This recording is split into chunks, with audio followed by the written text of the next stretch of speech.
ክርስቶስን ባይናቸው ሲያርግ አይተው እንደገና ኃይል ልክላችኋለሁና ጠብቁ የሚል ተስፋ ይዘው እንደገና ቅዱሳን መላእክት ደግሞ ያረገው ስጋን የለበሰው አምላክ ወልደ አምላክ ነው፣ ቅድመ ዓለም እናት ያልነበረው ድህረ ዓለም አባት የሌለው አምላክ በክብር አርጓል ዳግመኛም ይመጣል ብለው የምስራቹን ሰምተው ሶስት የምስራች አራተኛው ሀብተ ክህነትን ተቀብለው ከዚህ የበለጠ ምን ሀብት አለ? ምእመናን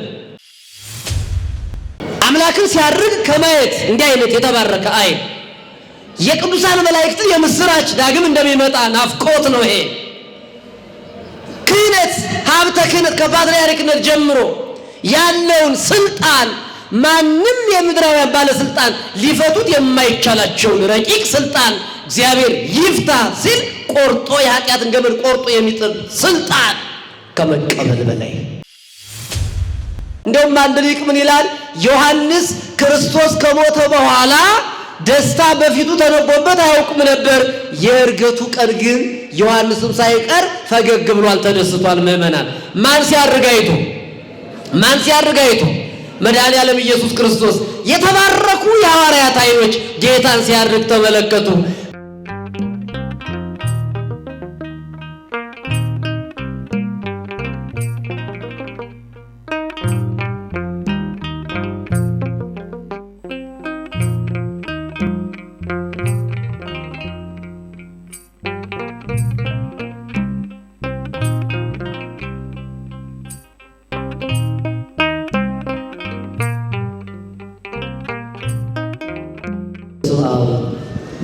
ወወልድ ወመንፈስ ቅዱስ አሐዱ አምላክ። የሉቃስ ወንጌል ምዕራፍ 24 ቁጥር 52 ወተሰውጡ ኢየሩሳሌም በአብይ ፍስሐ የትምህርታችን መነሻ ነው። ነቢየ እግዚአብሔር ቅዱስ ዳዊት ሲም እግዚኦ አቃቤ ላፌ፣ አቤቱ ጌታዬ ተኝቼ ሳለ የሚሆነውን አላውቅምና ንስሐ ሳልገባ ተሐዋስያን ገብተው እንዳይገሉኝ ያለ ጊዜ እንዳልሞት ጠባቂ መልአክን ሹምልኛል። ምንም እንኳን ሌላ ምስጢር ቢኖረው ክፉ እንዳልናገር ተናግሬ ሰው እንዳላስቀይም ሃይማኖቴን እንዳልክድ ላፌ ጠባቂ መልአክን እዘዝልኝ የሚል ትርጉም አለው። ነገር ግን ደግሞ ያለ ዕድሜ ተሐዋስያን ገብተው ሰው ከተኛ ያው የሞት ታናሽ ወንድም ነው እንቅልፍ። ይህ ሁሉ ሲሆን አፉን ከፍቶ ይተኛል። እንዲህ ሲሆን የሚጠብቀን ግን እግዚአብሔር ነው። ለዚህ ነው እንደምን አደራችሁ ሲባል እግዚአብሔር ይመስገን ሌሊቱ ሙሉን ከማላውቀው ነገር ጠብቆ ያሳደረ ጌታዬ ሌላ ምሰጠው ነገር የለም ስንል አሁን ጥያቄ ጠይቃለሁ። እንደምን አደራችሁ? አስታወሳችኋት አይደለም? ውለታው እንደምን አደራችሁ? በቸርነቱ ያሳደረን አምላካችን ክብር ምስጋና ይግባው። አምላክን ያየንባት የተቀማነው ርስት እንዲመለስ ምክንያት የሆነች ዛሬ እርገቱን ስናስብ ከእርገቱ የማንጥላት ንጽሕት ክብርት ድንግል ማርያም ከእርሷ ስጋን ባይነሳ ባይዋሃድ ሰው ባይሆን አረገ መባሉ ቅሉ ከንቱ ነውና ለስም አጠራሯ ክብር ምስጋና ይድረሳት። ገናናው መልአክ ፈታሔ ማኅፀን ይልቁንም ፈጥኖ ደራሹ ቅዱስ ሩፋኤል የመሰባሰባችን ምክንያት ሆኗልና ለስም አጠራሩ ክብር ምስጋና ይግባው። በብዙ ደስታ ወደ ቤታቸው ተመለሱ። ለአጭር ደቂቃ የምንማማርበት የትምህርታችን መነሻ ነው። የሉቃስ ወንጌል ምዕራፍ 24 ቁጥር 52 የትምህርታችን መሰረታዊ ዓላማ ዕለቱን መግለጥ ነው። እግዚአብሔር በገለጠልን መጠን ዛሬ እግዚአብሔር ባወቀ የሰው ልጆች ከሚያከብሯቸው ይልቁንም ደግሞ የመጨረሻውን የሰው ልጅ እርገተ ሕሊና ከሚያስብባቸው ዕለታት መካከል የዛሬው ታላቁ በዓል ከ9ኙ አበይት በዓላት መካከል አንዱ ዛሬ አምላካችን መድኃኔዓለም ኢየሱስ ክርስቶስ የለበሰውን ሥጋ እንደተዋሃደ ሞትን ድል አድርጎ ተነስቶ ከ40 ቀን በኋላ በመጨረሻ በሕይወተ ሥጋ ያለውን ሳለ ያስተማረውን ትምህርት በሐዋርያት በልባቸው ሰሌዳ እየጻፈላቸው እያስታወሳቸው ይልቁንም ደግሞ በሕይወተ ሥጋ ሳለ ያስተማራቸውን ትምህርት እንዲያስተውሉ በሌላ አነጋገር የክለሳ ትምህርት ተብሎ የሚጠራውንም ሐዋርያትን ያስተማራቸው ሞቶ ከተነሳ ሞትን ድል አድርጎ በስልጣኑ መግነዝ ፍቱልኝ፣ መቃብር ክፈቱልኝ፣ ድንጋይ አንከባሉልኝ ሳይል ሞታችን ገሎ በክብር ከተነሳበት ቀን ጀምሮ ሐዋርያትን ሁለት አይነት ትምህርት አስተምሯቸዋል። ስንት አይነት ትምህርት ምእመናን? ስንት አይነት? የመጀመሪያው በሕይወተ ሥጋ ሳለ ከመሰቀሉ ከመሞቱ አስቀድሞ 3 ዓመት ሙሉ 3 ዓመት ከ3 ወር ያስተማራቸውን ትምህርት እየከለሰ ያስታውሳቸው ነበር። ሌላው ደግሞ የሥርዓት ትምህርት የሚባለውን ያስተማራቸው በዚህ በ40 ቀን ውስጥ ነው። ከኔና ከእናንተ የሚጎለን አብዛኛው ሥርዓት ነው። ሥርዓተ ቤተ ክርስቲያንን ሐዋርያት የተማሩት ከትንሣኤው እስከ ዕርገቱ ባሉት ቀናቶች ነው። ለምሳሌ ኪዳን የተባለው የሁልጊዜ ጸሎታችን የቤተ ክርስቲያን መተዳደሪያ ሕጓ ቀኖናዋን በሙሉ ሥርዓቷን ያስተማራቸው በዚህ በ40 ቀን። ለምን ከተባለ አባቶቻችንን መተርጉማን ለምሳሌ አንድ መምህር መጀመሪያ ሐዲስ ኪዳን ሊማር ይችላል፣ ብሉይ ኪዳንም ሊማር ይችላል። ይሄንን ከተማረ በኋላ የሥርዓት መጽሐፍ የተባለውን ፍትሐ ነገሥትን ይማራል። ምንን ይማራል? ምክንያቱም ሌሎቹ መጻሕፍቶች የሚጸኑ በሥርዓት ነው። ለዚህ ነው ሌላውን ምስጢር ካደላደሉ ካወቁ በኋላ ሥርዓተ ቤተ ክርስቲያንን ለ40 ቀን ሙሉ አስተማራቸው።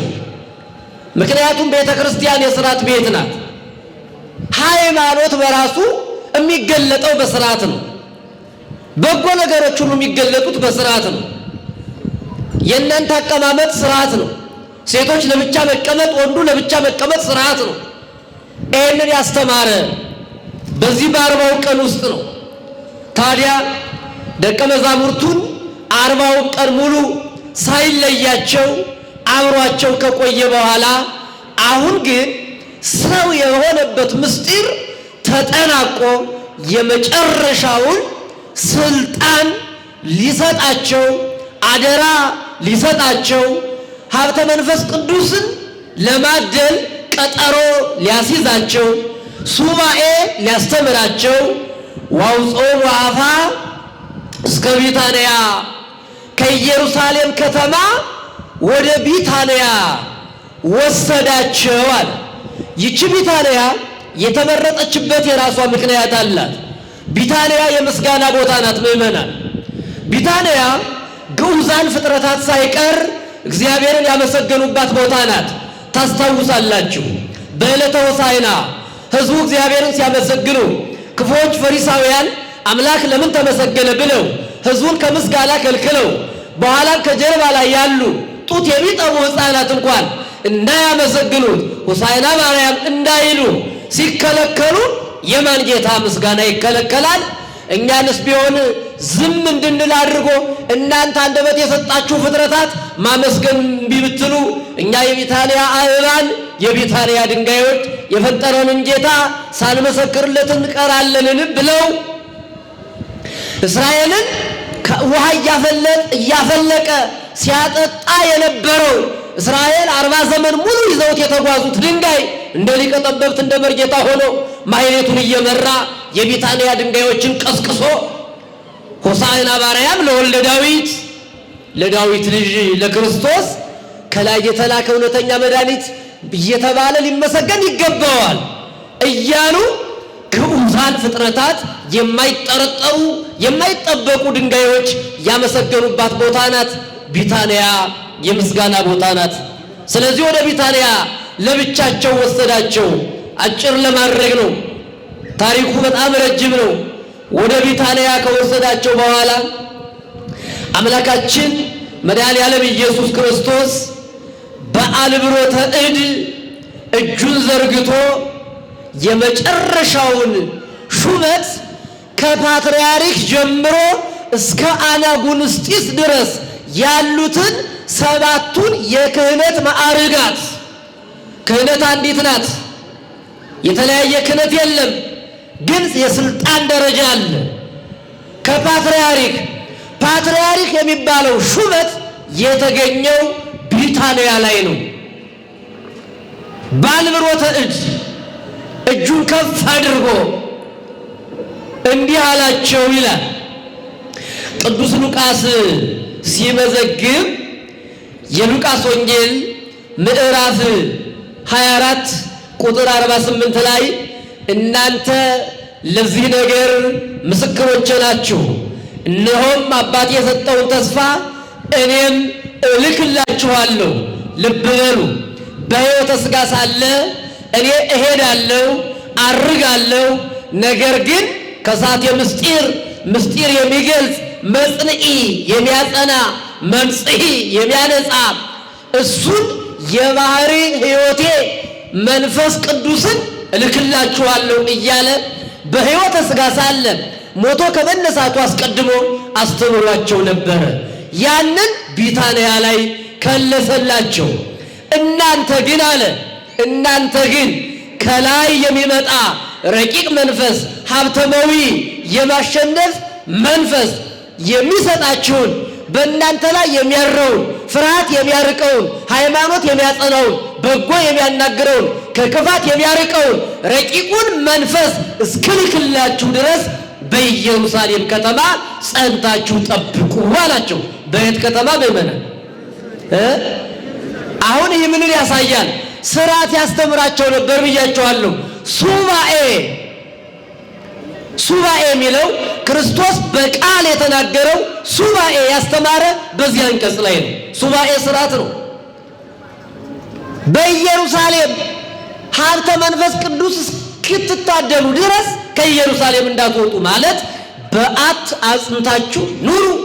አንድን ነገር ለማግኘት ስትፈልጉ አንድ ቦታ ላይ ደጅ ጥኑ ለማለት ነው። ይሄንን አላቸው። ሐዋርያት በልባቸው ሰሌዳ ይስላሉ። ይሄንን ካላቸው በኋላ ይሄንን መመሪያ ሐዋርያት ተቀበሉ በደስታ አላጉረመረሙም። ስርዓት አበዛህብን አላሉ። እስከዚያ ድረስ ኢየሩሳሌም ከተማ እንዴት እንጠብቃለን አላሉ። የታዘዙት ለ10 ቀን ነው። ለስንት ቀን ምዕመን? አዎ ይሄን ሊቃውንት ናቸው የተረጎሙት። 10 ቀን ጠብቁ የሚል ቃል መጽሐፍ ቅዱስ ላይ ጽፎ አልነገራቸውም። ምን ያላቸው? በደፈናው ኃይልን እስክልክላችሁ ድረስ የት ቆዩኛል? በኢየሩሳሌም። አሁን እኛ ቢሆን እንቅጯን እንፈልጋታለን። ገንዘብም ስናበድር መቼ ትሰጠኛለህ? እሺ መቼ ነው አይደለም እንዴ? ቀኗን እንፈልጋታለን። የሆነ ነገርም ስንፈልግ ያችን ቀኗን እንፈልጋታለን። ክርስቶስ ምን አለ? እስክትለብሱ ድረስ ነው ያለ። ድረስ መቼ አይታወቅም። ግን ሐዋርያት ትንቢተ ነቢያትን ያነባሉ፣ ሰምተዋል፣ ያውቃሉ። ግን ለመረዳት ገና መንፈስ ቅዱስ ልባቸው ላይ ሙቀተ መንፈስ ቅዱስ አልነበራቸው። ግን ተስፈኛ ናቸው። እስከዛው ድረስ የሚለው ጊዜ ገደብን አያመለክትም። ሳይጠራጠሩ አምላክ የተናገረው አይቀር የማያደርገውን አይናገር ነውና እሺ ብለው አምላካቸውን አምነው መምህራቸውን አምነው እንጀራቸውን አምነው ቤታቸውን አምነውት ነዋልህነ ኩሉ አደግነ ወተሎናከ፣ ጌታ ሆይ ሁሉን ትተን ተከተልን ብሎ ቅዱስ ጴጥሮስ እንደተናገረ ሁሉን ትተው የተከተሉት ጌታ የተናገረውን ቃል በልባቸው ያዙ። ይህን ካላቸው በኋላ ወደ ቢታንያ ወሰደና በዚያ በአንብሮተ እድ ባረካቸው። እየባረካቸው ይህንን ሲነጋገሩ በሐዋርያት ሥራ ምዕራፍ 1 ቁጥር 9 ጀምራችሁ ስታነቡ እንዲህ ይላል። የሐዋርያት ሥራ ምዕራፍ 1 ቁጥር 9 ይህንም ከተናገረ በኋላ እነርሱ እያዩት ከፍ አላለ። ምን አለ? ምዕመናን ምን አለ? ከፍ አላለ ወደ ላይ። ደመናም ከዓይናቸው ሰውራ ተቀበለችው። እርሱም ሲሄድ ወደ ላይ ትኩር ብለው ሲመለከቱት ነጫጭ የለበሱ ሁለት ቅዱሳን መላእክትን ተመለከቱ። ምን ነው የኔና የእናንተ አይን የሐዋርያትን አይን በሆነልን። አምላካችን መድኃኔዓለም ኢየሱስ ክርስቶስ ወደ ላይ ሲያርግ በአይናቸው ተመለከቱ። በምናቸው ምእመና? በማርያም ንገሩ። ዛሬ በጣም የደስታ ቀን ነው። ዛሬ ሁላችን ያረግንበት ቀን ነው። አምላክ አረገ ሲባል የኛ እርገት ነው የሚነገረው። አምላክ አረገ ሲባል ይህ ወድቆ የኖረ ይልቁንም 5500 ዘመን በእግረ አጋንንት ሲጠቀጠቅ የነበረ ስጋ አምላክ ተዋህዶት ያ የቁራኝነቱ ወይም ደግሞ መርገም አልፎ ሞት ተሸንፎ አምላካችን መድኃኔዓለም ኢየሱስ ክርስቶስ በኃይሉ ሞትን ድል አድርጎ ሲነሳ ትንሣኤያችንን አውጆልናል። አረገ ስንል የኛ ስጋ ማረጉን ይልቁንም የኛ ስጋ ፈርሶ በስብሶ የሚቀር ሳይሆን የክብር ትንሣኤው ያለው ፍጥረት መሆናችንን የምናረጋግጥ የኔና የእናንተ ጌታ መድኃኔዓለም በክብር ስላረገ ነው። ክብር ምስጋና ለስም አጠራሩ ይሁንልን። የሐዋርያትን አይን በሰጠን። ለምን? ጌታን ሲያርግ ማየት።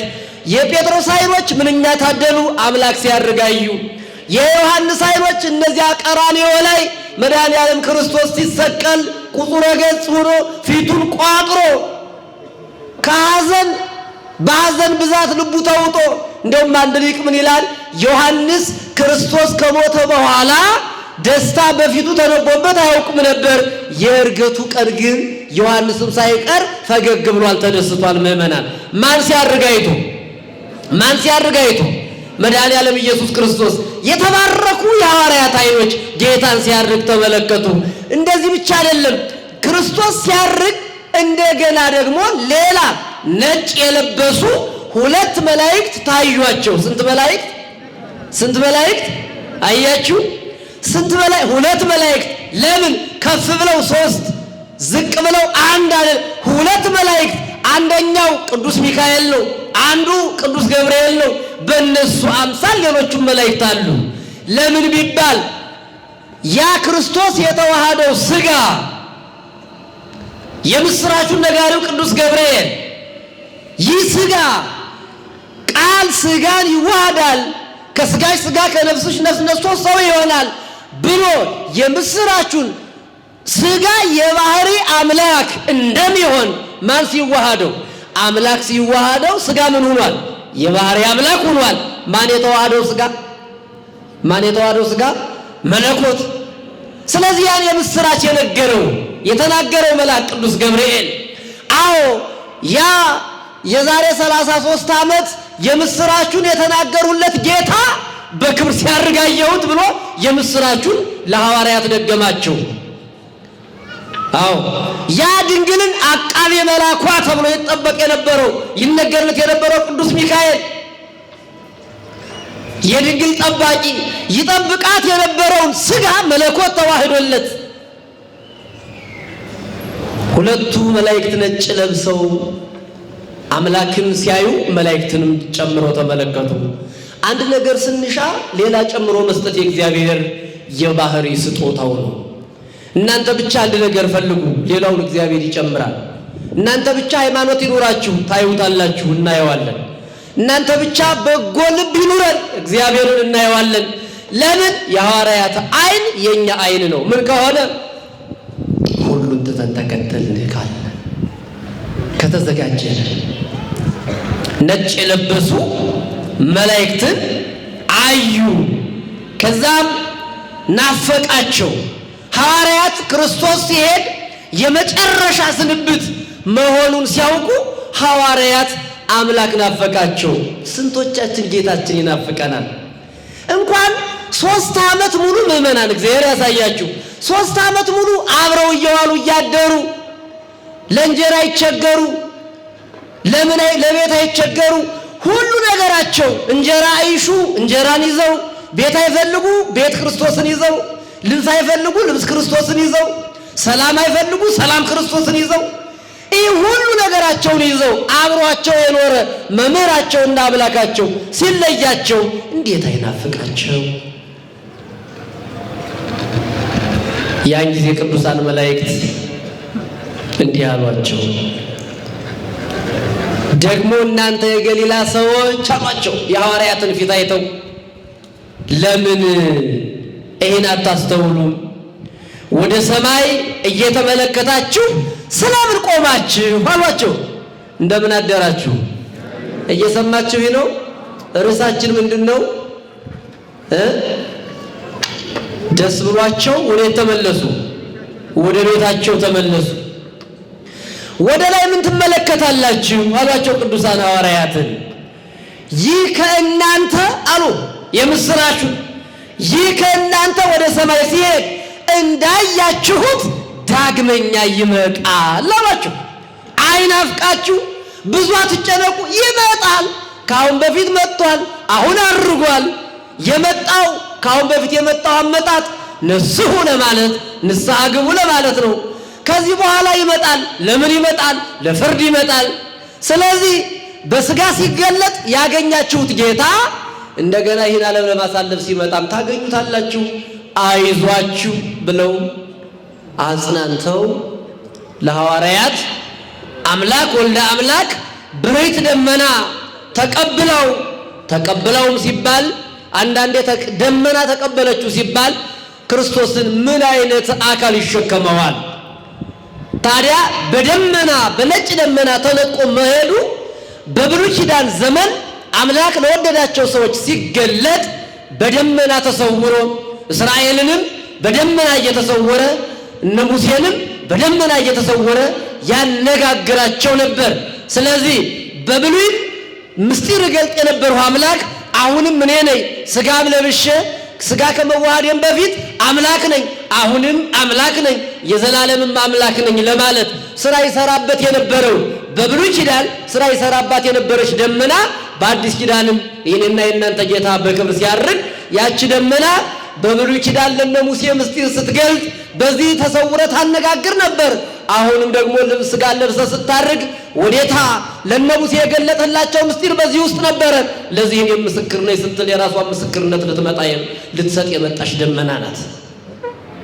በዚህ ሆኖ አምላካችን መድኃኔዓለም ኢየሱስ ክርስቶስ ዛሬ ልክ በ33 ዓመት ከ40 ቀን 33 ዓመት ከ3 ወር ማለት አምላካችን መድኃኔዓለም ኢየሱስ ክርስቶስ በዚህ ዓለም የተመላለሰባት በኪደተ እግሩ ይችን ምድር እንደኛ ሆኖ ከኃጢአት በስተቀር ሁሉን ነገር ዘእንበለ ኃጢአት ከኃጢአት በስተቀር ሰው የራበውን ተርቦ ሰው የተጠማውን ተጠምቶ ሰው የደከመውን ደክሞ የአገልግሎቱን ፍጻሜ ዛሬ ከተነሳ በ40ኛው ቀን የኔና የእናንተ ጌታ ትንቢተ ነቢያትን ሊፈጽም እነ ነቢየ እግዚአብሔር ቅዱስ ዳዊት መሰንቋቸውን በገናቸውን ይዘው እኔ ትንቢት የተናገርሁልህ አረገው ስታርያም ፄዊ ወከፄዋ ምርኮን ማርከህ ወደ ላይ አረግህ በየትንቢት የተናገርሁልህ ጌታ ሲኦልን በርብረህ ነፍሳትን አውጥተህ ምርኮን ማርከህ ገነትን ከፍተህ ያንተ ልጆች አድርገህ ሀብትን አድለህ በክብር አረግህን እያለ መሰንቆውን ይዞ እነ ዕዝራ በገናውን ይዞ ዳዊት እየደረደረ እያመሰገነ ትንቢቱ ተፈጽሞለት ደስ ብሎት የኔና የእናንተ ጌታ መድኃኔዓለም በክብር አድርጓል። በክብር ያደረገው ጌታ ክብር ምስጋና ይግባው። ታዲያ ይሄንን ያዩ ቅዱሳን ሐዋርያት ከዚህ በኋላ ርዕሳችን ምን ነበረ? ክርስቶስን በዓይናቸው ሲያርግ አይተው እንደገና ኃይል እልክላችኋለሁና ጠብቁ የሚል ተስፋ ይዘው እንደገና ቅዱሳን መላእክት ደግሞ ያረገው ስጋን የለበሰው አምላክ ወልደ አምላክ ነው፣ ቅድመ ዓለም እናት ያልነበረው ድህረ ዓለም አባት የሌለው አምላክ በክብር አርጓል፣ ዳግመኛም ይመጣል ብለው የምስራቹን ሰምተው 3 የምስራች 4ኛው ሀብተ ክህነትን ተቀብለው ከዚህ የበለጠ ምን ሀብት አለ? ምእመናን ምን ሀብት አለ? አምላክን ሲያርግ ከማየት እንዲህ አይነት የተባረከ አይን የቅዱሳን መላእክት የምስራች ዳግም እንደሚመጣ ናፍቆት ነው። ይሄ ክህነት ሀብተ ክህነት ከፓትርያርክነት ጀምሮ ያለውን ስልጣን ማንም የምድራውያን ባለስልጣን ሊፈቱት የማይቻላቸውን ረቂቅ ስልጣን እግዚአብሔር ይፍታ ሲል ቆርጦ የኃጢአትን ገመድ ቆርጦ የሚጥል ስልጣን ከመቀበል በላይ መንፈስ ቅዱስን ታገኛላችሁ የሚል ከዚህ የበለጠ ምን ሀብት አለ? ሊቁ ምን ይላል? ሀብትኬ ሰናይ መንፈስ ቅዱስ ውእቱ። ብዙ ሀብት አለ አለ። የዚህ ዓለም ሀብት ያልፋል፣ ይረግፋል፣ ውበትም ይጠፋል፣ ገንዘብም ያልፋል። ገንዘብም ከብዙ ዕዳ ከቁጣ ከመቅሰፍት አያድንም አለ። ሀብትማ ማለት መንፈስ ቅዱስ ነው አለ። ማን ነው እሱ? ማን ነው? ትልቁ ሀብት መንፈስ ቅዱስ ነው። የዚህ ዓለም ሀብት ምን ያደርጋል? በእውነት እንዲህ ተብሎ ተጽፏል። በዚህ በትንቢተ ሶፎንያስ ምዕራፍ 1 ቁጥር 18 ላይ የሚገርመኝ ቃል አለ። ወያድኅኖሙ እንከ ወርቆሙ ወብሩሮሙ እምዕለተ እግዚአብሔር። እግዚአብሔር ሲቆጣ አለ። እየሰማችሁ ነው? እግዚአብሔር ችግራችሁን ልመናችሁን ይስማችሁ።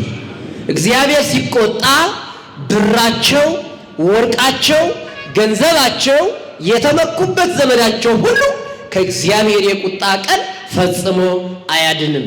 ምን ግን ያድናል? ማን ያድናል? መንፈስ ቅዱስ በልቡ ያለ ሰው ይድናል። መንፈስ ቅዱስ ራሱ ያድናል።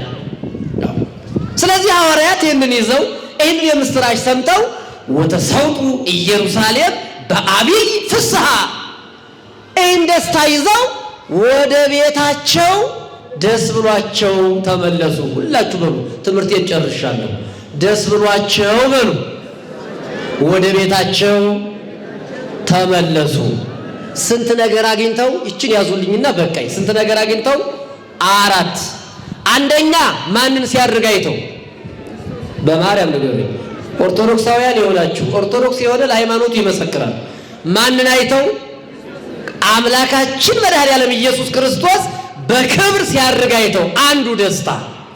ሁለተኛ የምስራቹን ያረገው ጌታ ዳግም እንደሚመጣ ቅዱሳን መላእክት የምስራቹን ነግረዋቸው መላእክትን አይተው። ማንን አይተው?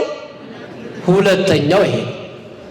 ሶስተኛው ኃይል እልክላችኋለሁ፣ ትጥቅ እልክላችኋለሁ፣ የምትታጠቁት መንፈስ በአላውያን ነገሥታት ዘንድ ፍርሃትን የሚያርቅ ሃይማኖትን የሚያጸና ትንሹን የሚያበረክት ሰማዩን የሚያስናፍቅ አምላክ የባህሪ አምላክ ከሦስቱ አካል አንዱ አካል የባህሪ ሕይወት የመንፈስ ቅዱስ በእናንተ ላይ ያርፋል፣ ይመጣል፣ ምስጢር ይገልጥላችኋል።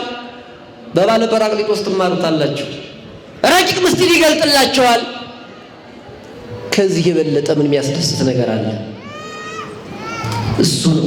ስለዚህ እስከዚያ ድረስ በኢየሩሳሌም ከተማ ቆዩ ብሎ የምስራቹን ተስፋውን ነገራቸው። አራተኛውና የመጨረሻው ስልጣነ ክህነትን ተቀብለዋል። ስንት ነገር ተቀብለዋል? ከዚህ የበለጠ በዓለም የሚያስደስት ነገር አለ? ምዕመን አለው? የለም። እንዲያው እንኳን መላእክትን ማየት እንኳን አምላክ ሲያርግ ማየት ታዋቂ ሰዎችን ስናይ እንዴ እገሌን እኮ አውቀዋለሁ ባለፈው አብረን ነበርን እኮ አይደል እንደምንለው የሐዋርያት ኃይል ማንን ያየ? ፎቶ እንነሳ አላሉም። ፎቶአቸው ልባቸው ላይ ነው። ክርስቶስን በፎቶ አንስተው ያስቀሩት ልባቸው ላይ ነው ያስቀሩት። በልባቸው ሰሌዳ ሚሞሪ ፉል አይል የማይሞላ እውነተኛው መንፈስ ረቂቁን ስልጣኑን የባሕሪ ሕይወቱን መንፈስ ቅዱስን እስኪያድላቸው ድረስ በኢየሩሳሌም እንዲጠብቁ አደረጋቸው። ክህነትን ሰጣቸው። እነዚህን አራቱን ታላላቅ ስጦታዎችና አይናቸው አምላክን አይተው መላእክትን አይተው ተስፋቸውን ሰምተው ክህነታቸውን ስልጣናቸውን ተይዘው ሹመት ያዳብርተው ነዋል ማለት እኮ ነው። በሌላ አነጋገር ያ ማይተሙ ማረጋገጫው ከ10 ቀን በኋላ እንደሚሰጣቸው አውቀው ወተሰውጡ ኢየሩሳሌም በአቢይ ፍስሐ ወደ ቤታቸው። ኢየሩሳሌም ቤታቸው ናት። 1 ዓመት የትም ሳይሄዱ በኢየሩሳሌም ነው ያስተማሩ ሐዋርያት። ቤታቸው በታላቅ ደስታ እነዚህን ምስጢሮች ሁሉ አይተው ወደ ቤታቸው ተመለሱ። የተወደዳችሁ ኦርቶዶክሳውያን ዛሬ እርገቱን ሰምተን ነገረ መላእክትን ሰምተን የሐዋርያትን ደጅ የሚጠኑበትን ነገረ ሱባኤ ሥርዓተ ቤተ ክርስቲያን እንዴት እንደተማሩ አውቀን ክህነት እንዴት እንደተሰጣቸው የመጨረሻው ክህነት እንዴት እንዳደረባቸው ተምረን ልባችን ይሄ ያላስደሰተው የትኛው ነገር ሊያስደስተን ይችላል? አምላክ አረገ ሲባል የኛ እርገት ነው ካልን እኛ ስናርግ ያልተደሰተው ምኑ ሊያስደስተን ይችላል? ወደ ቤታችሁ ስትሄዱ እርገቱን አስቡት። እርገቱን ስታስቡ ትንሣኤውን ታስባላችሁ። ትንሣኤውን ስታስቡት መከራውን ታስባላችሁ። መከራውን ስታስቡት 3 ዓመት የተንከራተተውን ያስተማረውን ትምህርት ታስባላችሁ። ከዛ በኋላ መጠመቁን ታስባላችሁ። በቆሮንቶስ ገዳም መፈተኑን ታስባላችሁ። ከዛ ቤተልሔም ግርግም ላይ ያን ለሊሁ ነደ እሳት የተባለ ጌታ በዚያች በቤተልሔም ዋሻ መወለዱን ታስታውሳላችሁ። ከዛስ ዓለምን እኔና እናንተ ሊያድን አምላካችን እስከምን ድረስ እንደወደደን ታስታውሳላችሁ። ይህን በልባችሁ ካሰባችሁ ምን ይመጣል? ደስ ብሏችሁ ወደ ቤታችሁ ትመለሳላችሁ። በዚህ ዘመን ስለ ደስታ ማውራት ምናልባትም እንደ ቂል እንደ ጅል ሊያስቆጥር ይችል ይሆናል። አይደለም። በዚህ ዘመን አምላክ ስራውን አላቋረጠም። ሐዋርያት የተደሰቱን ደስታ እኛም እንደሰታለን። ለምን?